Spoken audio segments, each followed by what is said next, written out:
world where spending never stops.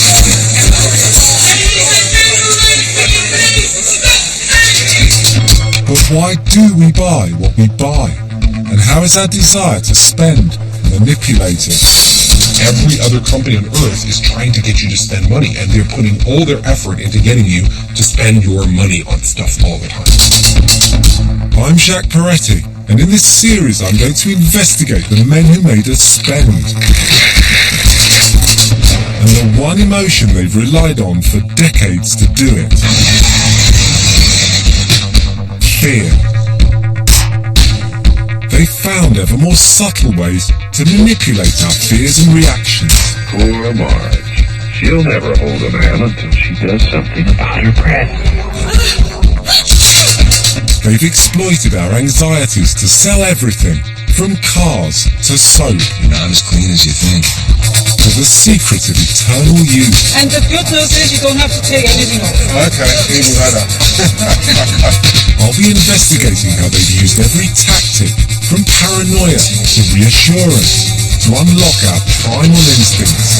People tell me, wow, I want this car. Why? I don't know. That's good marketing. And I'll discover how it led to millions of us taking medication we may not even need. This is by far the most successful drug product ever launched in the world.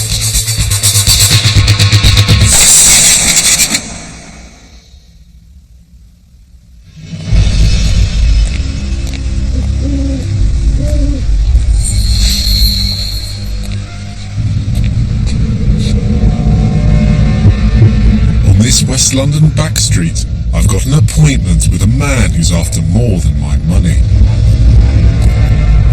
He's out for blood. Hi Jake, how are you doing? Not bad. A little nervous. No reason.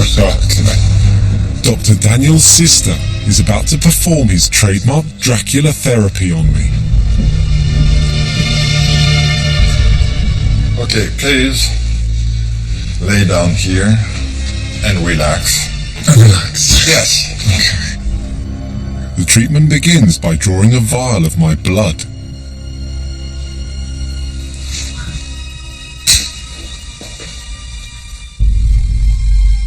Feeling too painful? Doesn't feel too bad at the moment. For a mere £550, he's going to extract the clear plasma in my blood and inject it back into my face. Okay, ready? Yep.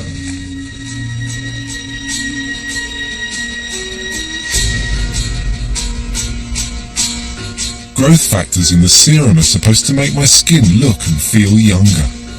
So how bad is it? Well, that wasn't bad at all. That was just a needle in my face. Yeah. But it didn't feel any different from an ordinary injection. No.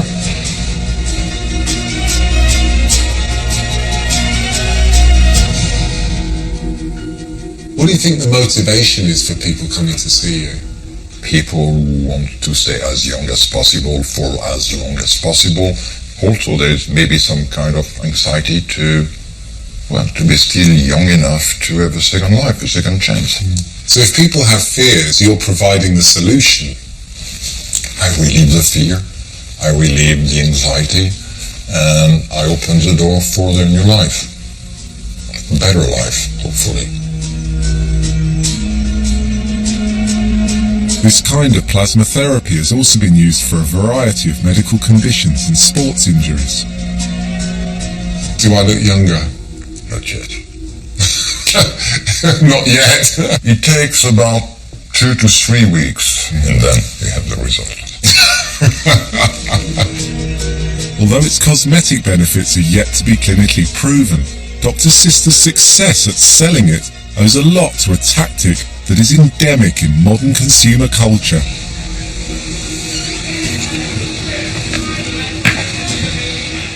The surprising thing about that was that I'm not even worried about looking old and aging until I went and had that treatment. And now I'm starting to think I should be fearful of this. What he's done really cleverly is he's tapped into that fear and has provided me with a solution.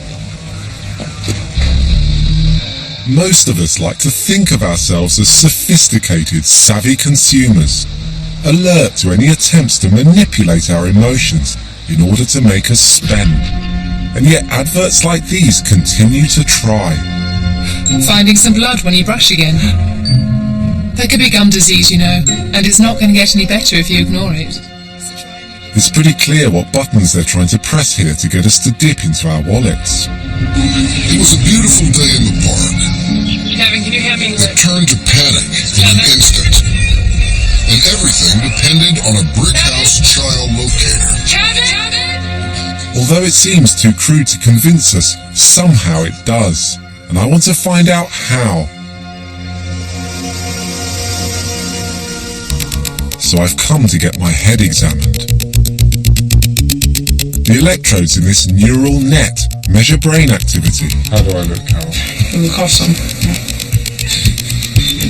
Psychologist and expert in consumer behavior, Gorkan Amataglu, is going to use this to help explain what happens inside our brains when we watch adverts with a strong fear message, like this 2008 commercial for Volkswagen.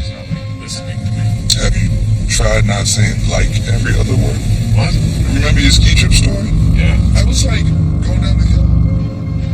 Next door, they're monitoring the electrical impulses from different parts of my brain.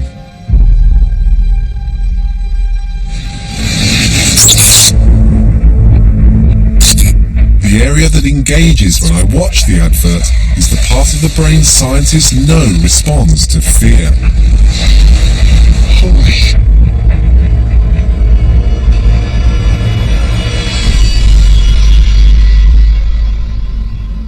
People in general will be much more motivated by the fear of losing something than the prospect of gaining something. This is precisely the aim of the advert. It is to trigger that particular emotion of anxiety. So consumers will feel vulnerable. They will feel that there are high consequences of not taking an action. Just because my brain responds to fear, that doesn't guarantee I'll go out and buy what they're selling. The marketers need to know how to frame these appeals to our subconscious. And I'm off to meet the man who tells them. I'm deep in the French countryside looking for the home of an esteemed anthropologist and psychologist called Dr. Rappai. Clotaire Rappai has spent over 30 years advising companies as diverse as Kellogg's, General Motors, and tobacco giant Philip Morris.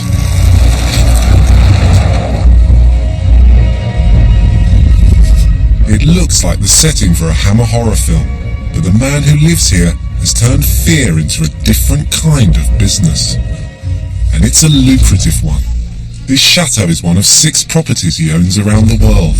Hello, how are you? Come in, please. Thank you for your time. My pleasure. Come in. Thank you. It's a nice little place that you've got here. Yeah. I like it very much. Dr. Rappai believes that our primal desires always dictate our conscious choices. Clients get him to expose these subconscious emotional responses to a product. People will say, wow, I want it. And I say, why? I don't know. So if you can break the subconscious code, that gives you direct access to the line that gets you to sell things to people. Yes, and that's success. When you do that, you're very successful. For over 20 years, a host of car manufacturers have benefited from that success, and Dr. Rappai's understanding of fear.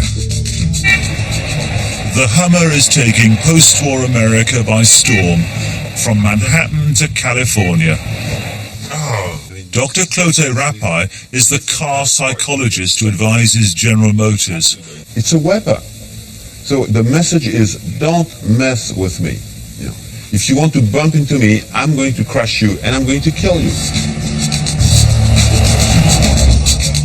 According to Dr. Rappai, the car that I came in, an SUV, owes its very design to fear. His advice to car makers focused on exploiting our most powerful primal instinct, survival. A car is a message.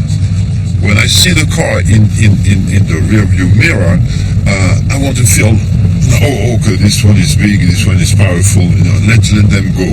So it's an important protective barrier. That's right. Yeah, it gives me superiority in a very dangerous world.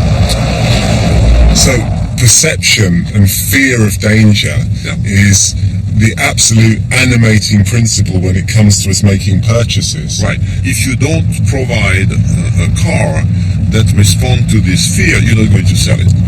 This is it, you see, so then you go out of business.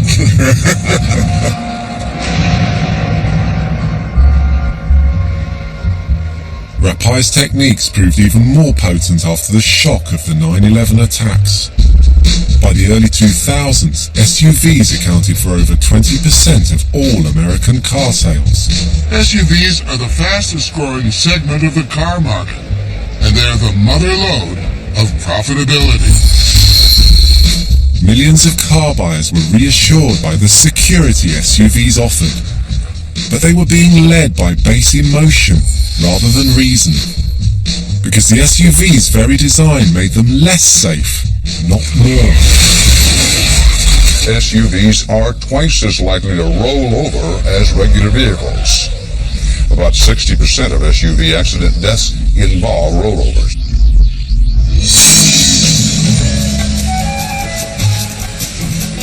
Cars are the perfect product for seeming to shield us from danger, tapping into our survival instinct to sell us protection.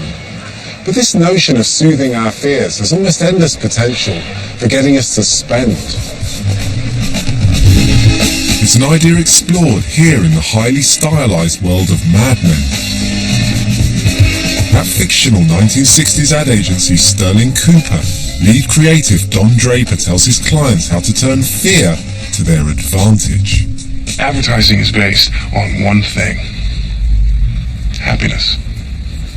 And you know what happiness is? Happiness is freedom from fear. It's a billboard on the side of the road that screams with reassurance that whatever you're doing, it's okay. You are okay.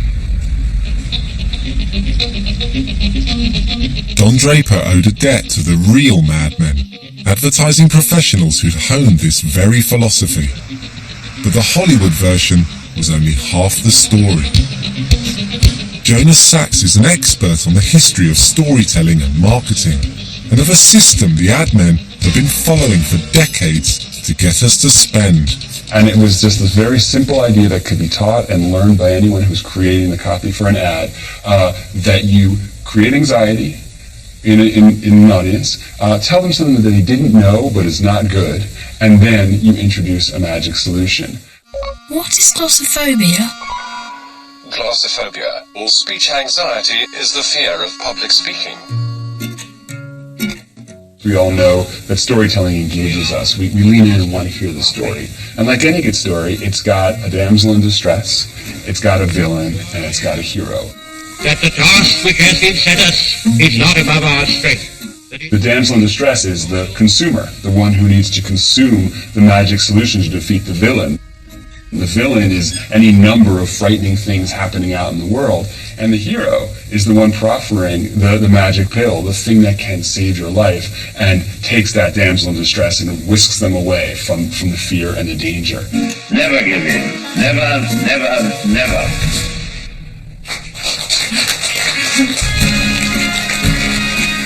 So the moral of the story is that without your favorite product, you're in danger. It's a sales technique, the root of which goes back nearly 100 years. To this man, Stanley Ressor, one of the pioneers of modern advertising.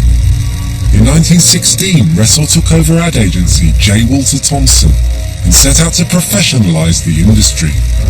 His rigorous training programs taught a new wave of college-educated ad men how psychology and human motivation were fundamental to their work. What Ressor said was that human beings were this writhing mass of individuals who kind of come together in this sort of jostling push for food and for safety, and that the only thing they really would respond to was fear. The first product to benefit from these insights was an obscure antiseptic called Listerine. In need of new customers, its owner called in two of advertising's new professionals. And they find out it has an interesting property, and they say, your product is actually great for curing halitosis. And they kind of leave that hanging in the air because no one really knows at the time what halitosis is. And so, of course, the client asks, well, what's halitosis?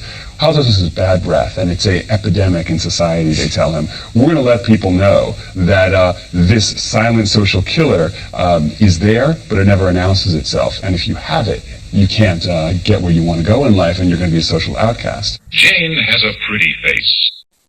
Men notice her lovely figure, but never linger long. Because Jane has one big minus on her report card: halitosis, bad breath. So they invent what they call whisper copy, or advertising by fear, and they create this campaign, a very story-based campaign about this woman, and she'll never be married. Why? Because she has halitosis. But there is a magic solution to it: Listerine. No one really knew that bad breath was a problem until the ad created that anxiety. It was the basis for a campaign that would run for decades. The trouble is you could have halitosis and never know it, and even your best friend won't tell you. Why take chances when there's such a pleasant, extra careful precaution? Listerine. Listerine's whisper copy created a market for mouthwash from nothing. She said that he had halitosis. In 7 years, the company's revenues rose from $115,000 to more than $8 million.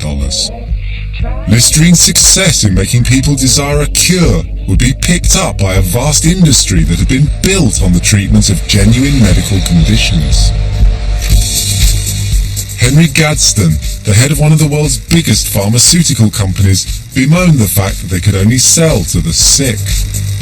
In an interview with Fortune magazine, Gadsden shared a vision of the future where drugs companies were more like chewing gum manufacturer Wrigley, selling to everyone. To do that, they would need to scare more of us into believing we were chronically ill and in need of the relief their drugs could provide. It was a British firm that led the way. In 1984, executives from British drugs company Glaxo came to Manhattan to ask the marketing men to do for them what they'd done for Listerine and find them a disease. Glaxo were launching a powerful new heartburn medication, but they had a problem. Zantac was a prescription-only drug, and most people bought heartburn remedies over the counter from their local pharmacy. They would have to be persuaded to visit the doctor instead. I've come to meet one of the branding experts who came up with the solution. Vince Parry, then working at Saatchi & Saatchi, told me how he helped to transform the way drugs are marketed. You want people, instead of going into the drugstore and buying Tums or Rolaids, you want them to go to a doctor's office and get a prescription for a chronic medication. That's a vastly different behavioral change you're asking for. We have to put a name around that, and we have to put a serious rationale around it to justify the complexity of that transaction. In other words, we're going to go out there and make a big deal about this therapy, but no one yet knows they need it. Most doctors agree it's normal to suffer occasional heartburn, but when it doesn't go away, the diagnosis might be GERD. What was essentially heartburn became the far more fear-inducing gastroesophageal reflux disease, a name soon being heard everywhere. When it happens at least twice each week, you may have GERD or gastroesophageal reflux disease. People are afraid of being diminished, of being less than normal, of being substandard. When they hear that there's a name for that condition, they can go talk to a doctor and maybe get a medication for it. That takes away the terror of not being normal. Today, clinicians worldwide use the term GERD to explain patients' symptoms of heartburn or acid reflux. By the time its patent expired, over 240 million people worldwide had Zantac prescriptions. This one drug made Glaxo $3.5 billion every year. Zantac's success helped change the very idea of what constitutes medicine. Soon drug companies were offering cures for all manner of obscure physical conditions and strange psychological syndromes.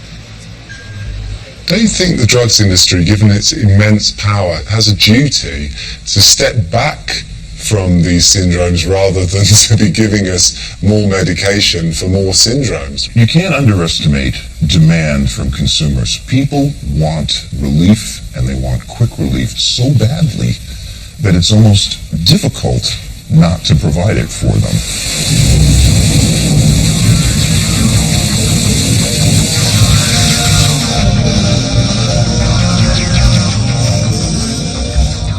Heartburn can't kill you, but heart disease certainly can.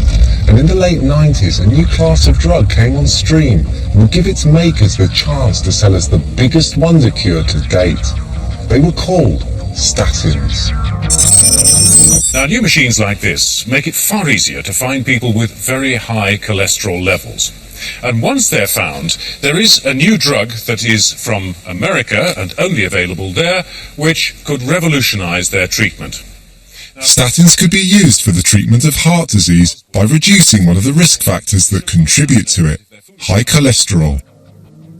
Now, this drug could help those people by reducing the liver's ability to make cholesterol. In 2014, 8 million people in Britain alone take a statin every day.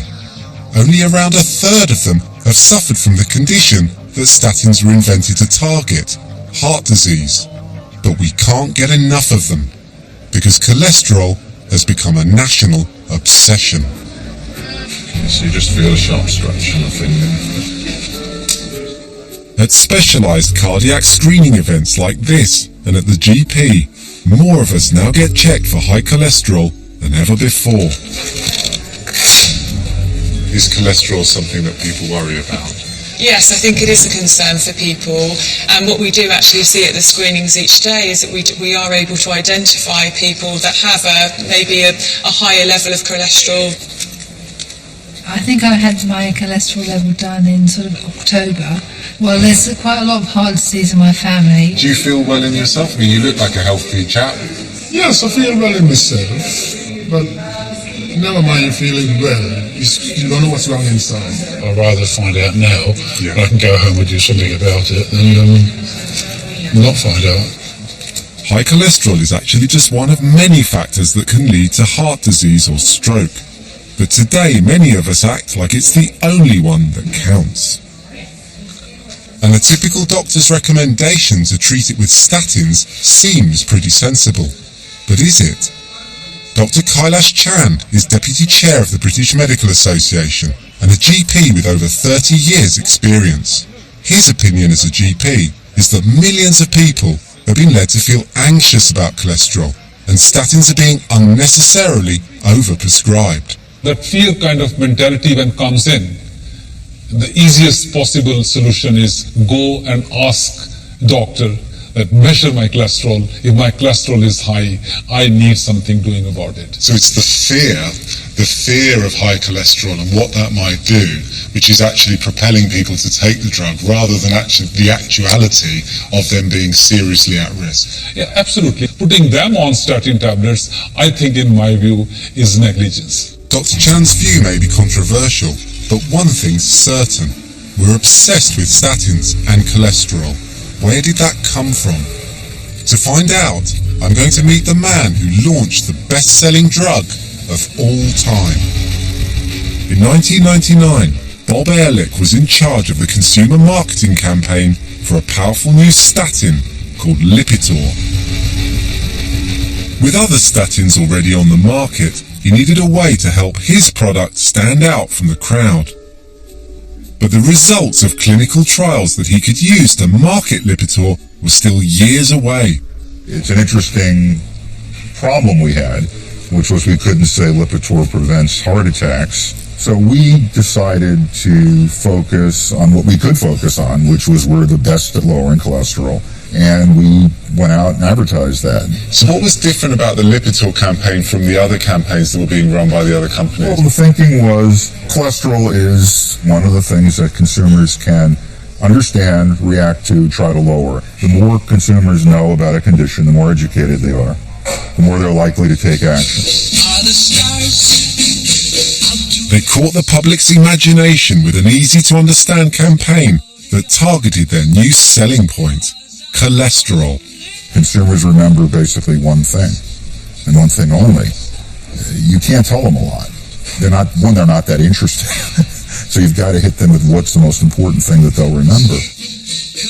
It was a simple message the company would stick to for years. Know your number. And it was about to reach a vastly wider audience. The government came out today with new and aggressive guidelines for treating millions of Americans at risk for heart disease. Exercise, weight loss, and a Eligibility for statin treatment in America at the time was determined by a committee of the National Institute of Health. This committee now lowered the threshold at which cholesterol was considered too high. Do that? Exercise and diet can help. If there was a motto for the new guidelines just published today, it might be something like, how low can you go? Overnight, the number of people apparently at risk from high cholesterol rose from 13 million to 36 million. The result for the drugs industry was clear, wasn't it? It was ka-ching. Well, if the numbers trebled, I think that was a decision that the healthcare experts made. The more people that take statins, the better off society will be. Lipitor's manufacturer, Pfizer, had financial ties to 6 of the 7 committee members who made the decision to lower the cholesterol threshold.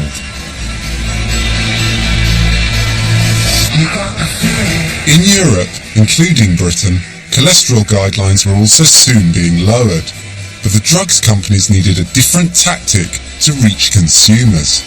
Here, direct advertising of drugs is banned, so they worked with patient groups and charities to get their message out. Broadcast in France and Canada, this hard-hitting public awareness film tells in reverse the tale of what could happen if we don't get checked.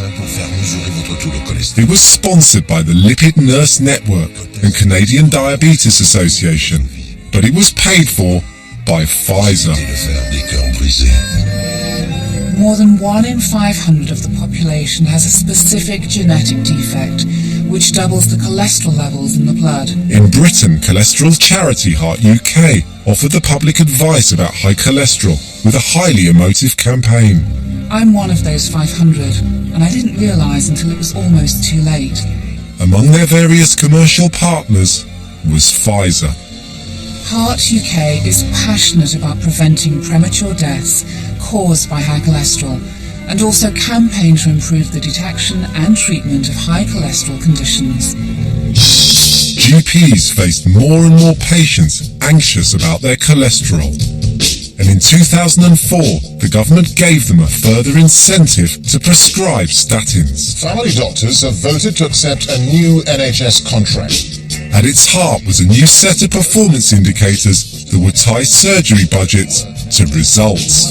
The doctors a promise of better pay and hours, but of course they have to give something in return. They'll have to meet quality targets. GPs were now required to screen for and treat cholesterol. But some in the medical establishment believe that we are too eager to prescribe statins. So it wasn't just the public who bought into this idea that cholesterol was this scary thing. Government, GPs, the medical establishment, everyone bought into this idea. Yes, you see, GP had to do it. GP had no choice but to bring the cholesterol down. So how do you bring the cholesterol down? Rather than at that stage, in my view, going for lifestyle changes, going for exercise, easiest way found was put them on statins. What we've done is then we overdiagnose and overtreat. Pfizer told us statins have significantly benefited patients and public health by helping to treat cardiovascular disease. And it is a widely held, established view within the medical community that treating patients to target cholesterol levels reduces the risk of cardiovascular events. When working with patient organisations, we always ensure that they are not dependent on any funding we provide and their independence is not compromised. Pfizer also told us that our assumptions misrepresent the responsible approaches to marketing taken by the pharmaceutical industry.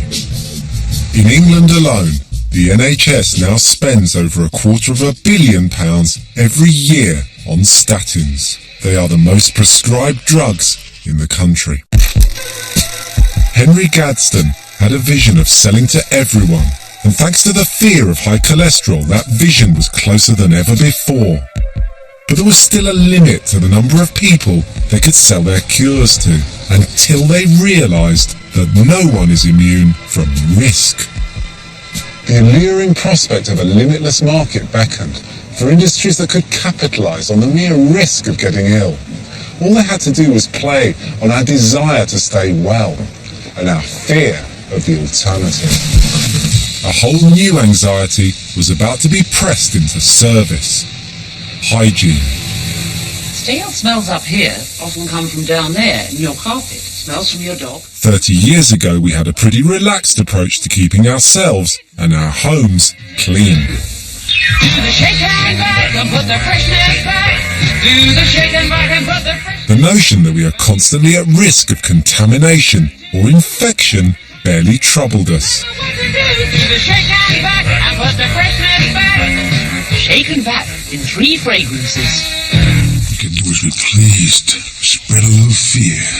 Vomiting, diarrhea, caused a bit of a stink.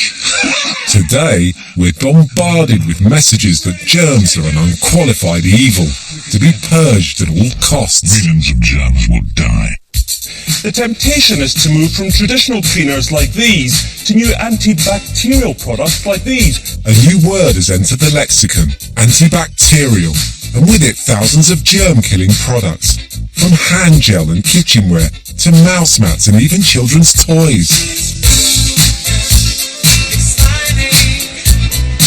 I'm heading to the London School of Hygiene and Tropical Medicine to find out whether these products really are better at keeping us clean. Director of the school's hygiene centre, Dr. Val Curtis, has offered to show me what happens to the germs on my skin. Okay, so Jack, can you put your hand under the UV light and let's see what you can see? Okay, so can you see it glowing? There's a green glow on your hands. Right, turn your hands over. And this is just touching doors and so on, but it's actually right across my hand. I mean, I could have kept my hands clean, I would have thought, but they don't look that clean. No. So. They look pretty dirty to me. What I want to do now is wash both your hands. One of them in the latest generation of antibacterial soaps. This one claims to kill 10 times more than any other. And this is just plain white soap. Would you like to put them under my lamp? Certainly. See what we can see. I would say it's pretty much the same. Pretty much the same. Yeah. So that's exactly how these two soaps work. They both wash germs off your hands. Okay, so the plain soap actually has got rid of the bacteria. It's got rid of 99% of the bacteria. Yeah. But that's soap that isn't marketed as antibacterial, it's just soap. It's plain soap. From the day you were married, you and your family have been working for life's little. Our conversion from plain soap to antibacterials began in the unlikely setting of a luxury soap brand.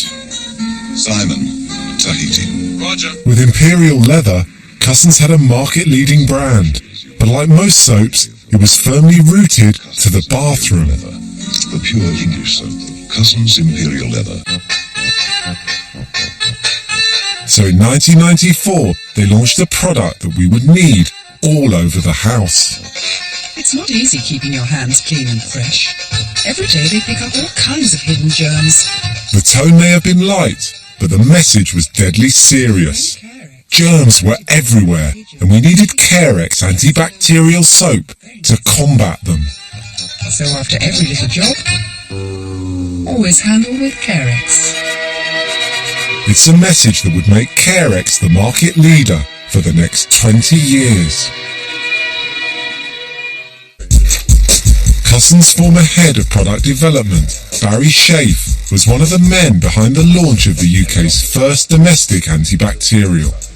Carex has been hugely successful, but doesn't just soap and water do the job? To a very large extent, yes. Simply washing our hands does most of the job. But by bringing attention to it, we're encouraging more people to wash their hands more of the time. Yes, on the one hand, that's obviously very, very good for business. If you can bring an antibacterial benefit into that as well, then you're doing an even better job. Weren't you, though, in the business of actually trying to create a kind of climate of fear around the idea of hygiene? No. Quite simply because we all know, it's just common sense with ours, that people know that the kitchen is never perfectly clean and that you have to keep on top of it. Here, look at this! Yet Cussons and its competitors did exploit our paranoia to push an ever-growing range of antibacterial soaps, hand gels and other products. It didn't matter that plain soap was just as effective. Germ panic was now firmly planted in the consumer's mind, which meant that these companies were well placed to take advantage of the occasional health scare or pandemic. Swine flu cannot now be contained. That's the warning from the World Health Organization as it heightens its alert. All of the publicity that those concerns get evokes the need in the minds of all of us to stay clean and healthy. And that is the only thing that needs to be in the consumer's mind to make them see Carex as a good idea. Cussons responded to the swine flu outbreak with this powerful national press campaign, and their sales rose by over 200%. So why are antibacterials so successful if, as Val Curtis showed me, we don't really need these products? She puts it down to a familiar trick: their ability to target our primal instincts. It's not about science or rationality, though we're given the science argument as a reason to believe it. Humans come equipped with an emotion of disgust. Right back in our earliest history, you see this need for purification, for getting rid of substances that are yucky and nasty and might make us ill. So there are certain products that we used in rituals for purification, things like vinegar, things like lemon. And you find that those things are actually put into products nowadays because in our ancient brain, those are things that cue purity. That primal fear of getting ill soon piqued the interest of the food industry. They showered us with hundreds of new products and sold us the idea that an ordinary balanced diet was no longer enough. To stay well and stave off disease, we needed food and drink that would give us added protection. In Europe, tighter regulations have now placed stronger limits on the health claims food and drink companies can make. In 2009, this campaign, confidently extolling the virtues of a brand of pomegranate juice, was ordered to be withdrawn. But some companies had already developed more sophisticated ways to touch our nerves about health. Sophisticated enough to sell us the most basic commodity of all: water.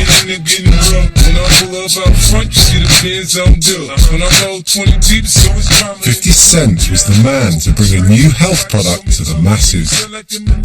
The rapper had spotted an opportunity. I was in the supermarket and I saw a gallon of water for $2.89. And I went further down the aisle and I sent another gallon of spring water for 59 cents. Chris Lighty was working closely together, he was managing me, and I said, I want to sell water. And he was like what? I said, I want to sell water. He's like, to who? I said, everybody need water. Like, it might have been an easier concept for him if I said I wanted to sell liquor. 50 Cent and his manager homed in on a colourful new brand called Vitamin Water. They hatched a plan designed to impress and went to see the company's then marketing chief, Rohan Oza. He now lives in the hills above Los Angeles. He set up a meeting, the three of us, and Fifth walked in with the vitamin water. My assumption was Fifth was genuinely drinking the product. He was very conscious because he's very in shape, very fit, and he drank the product. So once we realized that was the case, he's a very smart businessman as well. He says, I want to become a partner in the company. And so we structured a deal where 50 became an owner in the company and helped build it with us. What a beautiful marriage. It was great. Yeah, he did pretty well out of it. I can't say how much, though, because it's an agreement we have. I don't tell anybody how much he made, he doesn't shoot me. I think it's pretty fair. 50 Cent took a reported 10% stake in the company and set about promoting Vitamin Water's revitalizing properties with this expansive big-budget ad. Sounds like he's integrated his hit in the club. Extraordinary. Vitamin Water, try. This is a product that appears to put health front and center. It's not just that it's water enhanced with vitamins. It's the range of carefully named flavors, from Revive to Defense. And it's bottled in this clinical packaging that seems designed to affirm the drink's unique selling point. It's a soft drink that actually does you good. But in 2009, the Advertising Standards Authority ruled that vitamin water couldn't be considered healthy because its sugar content was nearly as much as a can of Coke. Do you not feel any kind of guilt that really you were trying to push a product with the word health attached that is not healthy? People didn't think this product was going to let you, leap off tall buildings in a single bound or climb skyscrapers with your web. I mean, people realized that, I'm getting vitamins, the product tastes great. But don't you think by calling it healthy, you're cynically kind of preying on people's anxieties about health? Well, it depends how you classify it. It's all relative. What Vitamin Water was providing, and we're being very clear about it, is it's a healthier approach. Now, if you're going to drink plain water all day, every day, and take your vitamins, that's fine. But the bulk of people don't. The top 10 beverages in America indicate that. Owners of the #1 beverage took note. Coke is fighting back, recently buying a small beverage company called Glasso for $4.1 billion. In 2007, Coca-Cola took over Vitamin Water's owners, Glasso. Glasso doubled its sales last year and is expected to surpass $1 billion in sales in the next few years. We've got an amazing opportunity to really take Vitamin Water to the next level. 50 Cent celebrated his investment.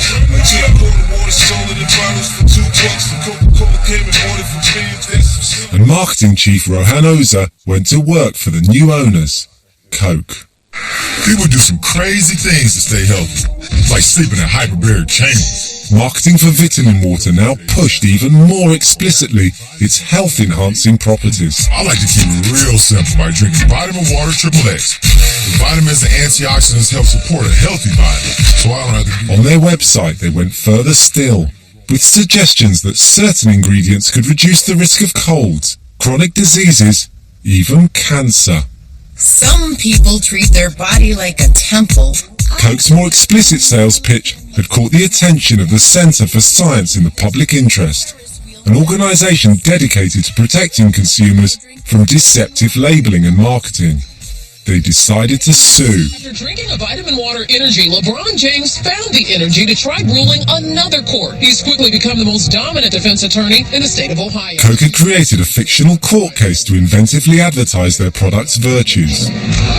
Wozniacki versus Oregon proves that we are free from the tyranny of false accusations. Now they found themselves defending a real lawsuit. Dude's faking it. I rest my case. I asked the CSPI's lead counsel, Stephen Gardner, why they turned to litigation in response to Coke's marketing. Because we're all scared of dying. Companies like Coke, but not alone, have chosen to prey on those fears and to make people believe that this is part of the solution. It isn't. So they were making purely illegal, completely unfounded claims to prevent a variety of diseases. They claimed that it would inhibit growth of tumors, which is double talk for prevent cancer, of the skin, lung, oral cavity, esophagus, stomach, liver, prostate, and other organs. Awesome, but not true. They were absolute and total nonsense. These claims were completely unsubstantiated, and all they would do at best is give people false hopes. At early legal arguments, Coke said that no reasonable consumer could have been misled by Vitamin Water's labelling. ahead of the expected trial, they insist the claims are without merit and will be rejected, and that vitamin water is a great tasting, hydrating beverage with essential vitamins and water, and labels showing ingredients and calorie content. The specific health claims have been removed from their website. And according to a spokesperson for Coca-Cola in the UK, vitamin water has now been reformulated to be sweetened with a combination of natural sweetener and sugar, reducing it to 65 calories per bottle. Is vitamin water the distillation of fear marketing in a single bottle of seemingly innocuous sugary water? A product the customer will reach out to every day and feel they're protecting themselves against illness. If fear could be invoked to sell us flavoured water, anything seemed possible. The men who made us spend questioned how they could use the ultimate anxiety to sell us the ultimate cure, life itself. I'm 74 years young. As the baby boomer generation approaches retirement age, they're finding themselves targeted like never before. I'm at the 50 Plus show at the NEC in Birmingham, and the reason these shows work so well is because they tap into the priorities and concerns of a huge section of the population. There's a gardening question time panel and a choosing your first cruise panel. And the things that really matter are advice on how to safeguard your finance and your health. What are you all here for? Is there any reason you've come particularly today? When you're retired, you know, your life doesn't stop then. Yes, you find exactly. other things to do. Yeah, you know. for sure. So this is why we're here, to see what we can do. The organisers know their market. The concerns of visitors here, and of many over 50s, are increasingly about keeping their bodies and minds young and active. In the last decade, a new wave of companies looked to cash in on some of these insecurities. Among the first was gaming giant Nintendo, with a product marketed as helping to keep those senior moments at bay. Oh, how long has it been? Hi, it's my old buddy David. We went to high school together. Honey, this is...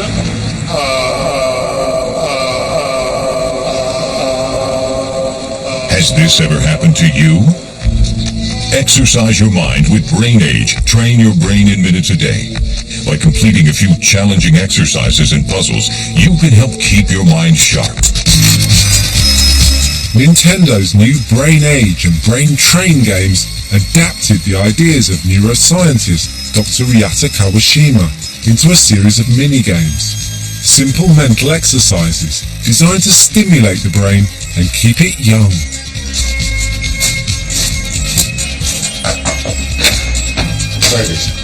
Nice to meet you. David Yarnton, then the head of Nintendo UK, was the man who brought the game to Britain.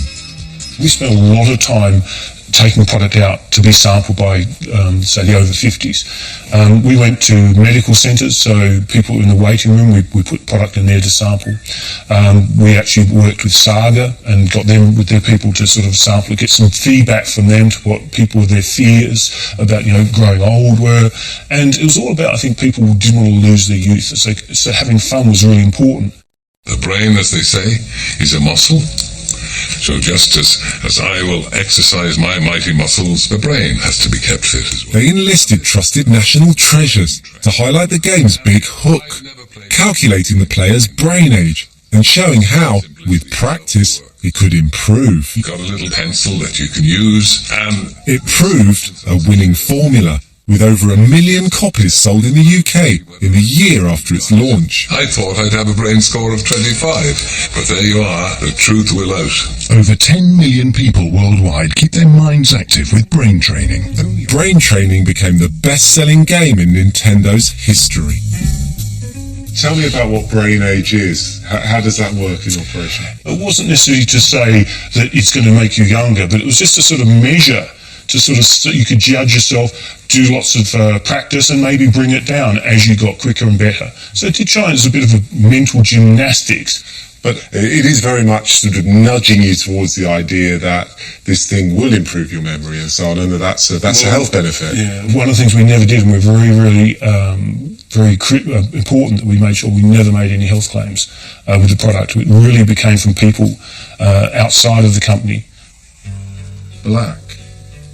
Yellow. David's company didn't really need to make any actual health claims. Your brain is in its 60s.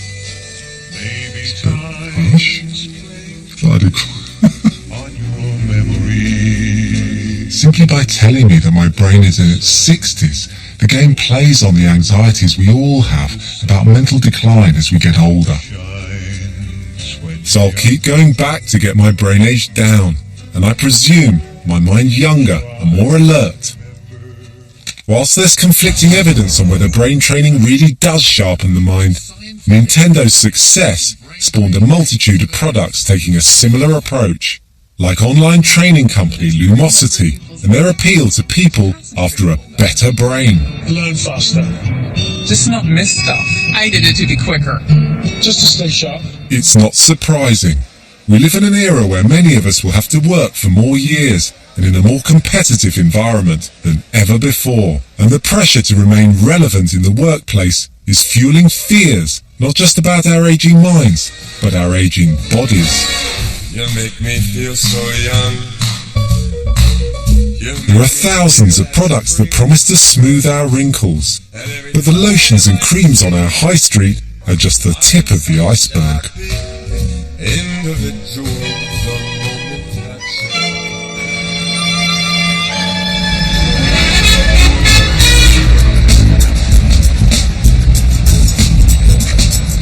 I've come to Las Vegas, a city that defies nature, to learn about the success of an industry that wants to do the same. This is the annual get-together of the global anti-aging industry. What's all this about? This eye lipo is a pain-free laser treatment, FDA cleared. So we're trying to show the before and after. Here, hundreds of businesses are pitching some incredibly sophisticated products to thousands of delegates. And you've got socks here. What are the socks for? Oh, the socks are actually a product that thermoregulates the body and allows blood vessels to expand or contract as needed. They modulate the body. Wow. And this is just a glimpse of an industry that today is worth over $250 billion. We send focused electromagnetic fields through special applicators into the patient's body to find dysfunctional areas in the body. Can I have a go? Have a go? Let's go to the machine for you. Yes, please. Your stomach is responding. Right. I'm hungry. Oh, that's not. That's not it, no. Your knee also? Yeah. Did you used to play sports? Not really. Okay. Then Okay. So what's the diagnosis? What should I do? you're very healthy. Oh. I'm gonna look at you. Okay. However, you're drained. The choice here is bewildering. There's exhibitors offering bespoke pharmaceuticals and promoting everything from hormone therapy to stem cell rejuvenation. And they're trading on the biggest fear of them all, the fear of death. What I've just seen in there has given me an idea of the vast scale of this industry. There are people who have come from all over the world to sell their anti-aging products, but the mind-boggling thing is that they don't seem to actually have to prove that any of it works.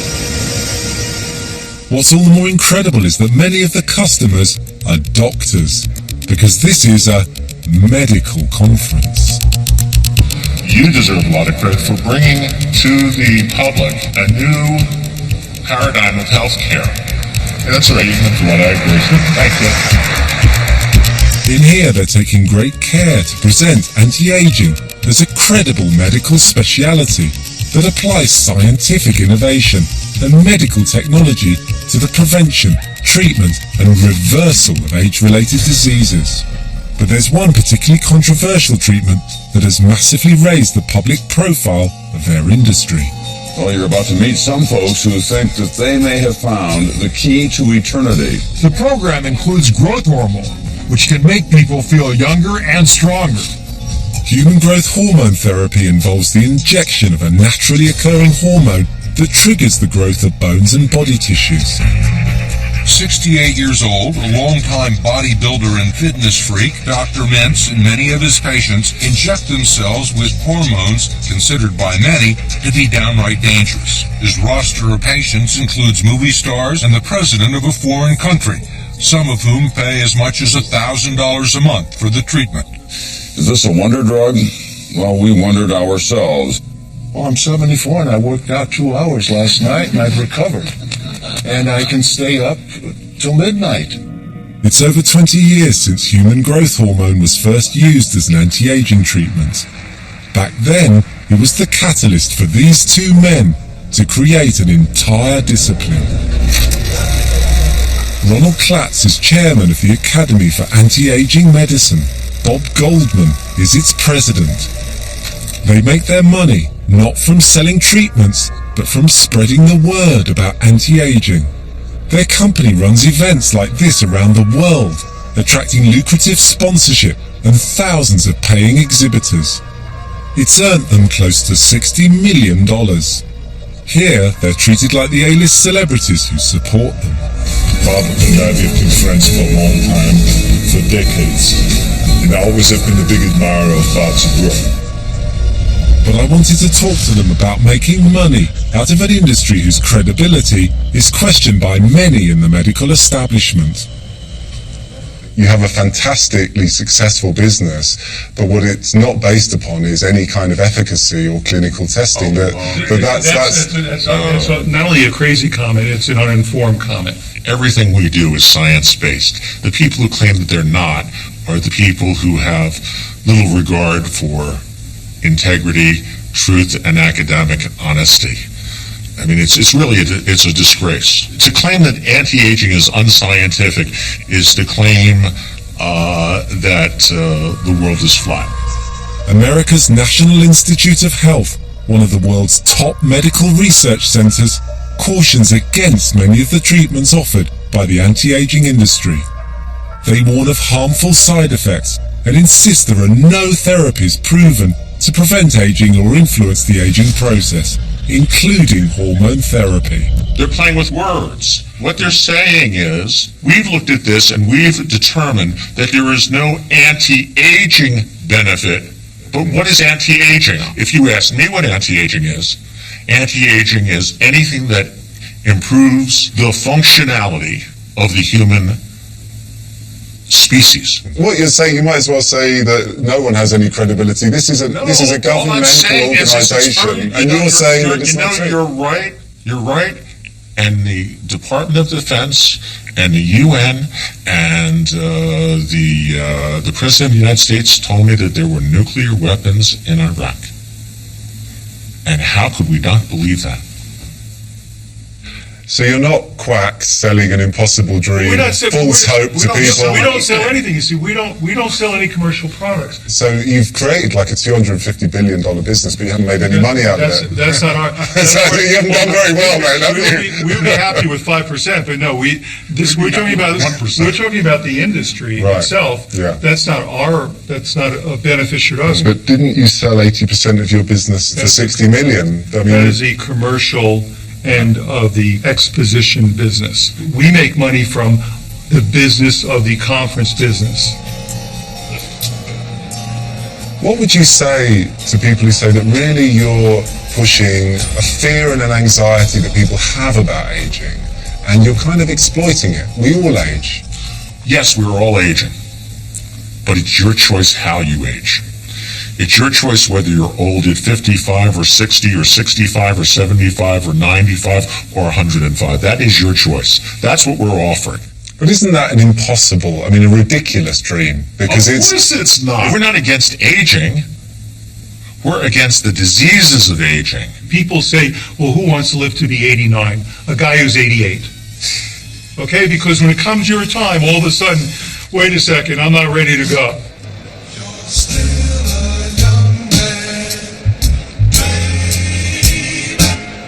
Bob and Ron have honed a seductive, even lucrative sales pitch. And like so many others before them, they've done it by picking up on age-old anxieties. However sophisticated today's consumers seem, it's a technique that works on enough of us, enough of the time, to make a lot of people very rich. Over 100 years ago, the men who made us spend first learned that purchasing to make us feel better about ourselves is rooted not in aspiration, but in fear. They ensured that there will always be new anxieties and new solutions to those anxieties we never even knew we needed. Fear is at the very heart of why we buy. Next time, how children were turned into consumers. We train a generation of kids to think, there's got to be product, there's got to be toys. And adults turned into kids with credit cards. Marketers began to realize if they could get adults to behave more like children, they would become better buyers, better consumers. What secret methods do shops use to make you buy? Take a ride on the Open University shopping carousel and find out what influences you while you're shopping. Go to bbc.co.uk/menu made us spend and follow the links to the Open University.